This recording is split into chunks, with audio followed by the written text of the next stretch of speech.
দ্রুত সংস্কার কাজ শেষ করে জাতীয় নির্বাচন আয়োজনের বিষয়ে প্রতিশ্রুতির কথা জানিয়েছেন অন্তর্বর্তী সরকারের প্রধান উপদেষ্টা ডক্টর মোহাম্মদ ইউনূস। তিনি বলেছেন, অন্তর্বর্তী সরকারের দায়িত্ব হচ্ছে যত দ্রুত সম্ভব সংস্কার কাজ করা এবং প্রস্তুতি সম্পন্ন হলে নির্বাচনের আয়োজন করা।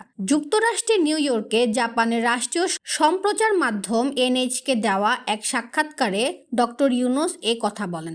জাতিসংঘ সাধারণ পরিষদের অধিবেশনে যোগ দিতে নিউ ইয়র্কে গিয়েছিলেন প্রধান উপদেষ্টা। 4 দিনের যুক্তরাষ্ট্র সফর শেষে 29 সেপ্টেম্বর রবিবার ভোরে তিনি দেশে ফিরেছেন। শেখ হাসিনার সরকার উৎখাতে যেসব ছাত্র গুরুত্বপূর্ণ ভূমিকা রেখেছেন তাদের কথা উল্লেখ করে ডক্টর মোহাম্মদ ইউনূস বলেন, বিপ্লবের জন্য তরুণরা তাদের জীবন উৎসর্গ করেছেন। সরকারের নীতি নির্ধারণে তরুণ প্রজন্মকে যুক্ত করার বিষয়ে নিজের অবস্থানও তুলে ধরেন তিনি। ডক্টর ইউনূস বলেন, এই ক্রান্তি লগ্নে সবচেয়ে বড় দাতা দেশ জাপানের সমর্থন চায় বাংলাদেশ। দেশের অর্থনীতি পুনরুদ্ধার ও গণতন্ত্রের ভিত স্থায়ী করার জন্য জাপানের সহযোগিতা কতটা গুরুত্বপূর্ণ সে বিষয়েও গুরুত্বারোপ করেন প্রধান উপদেষ্টা।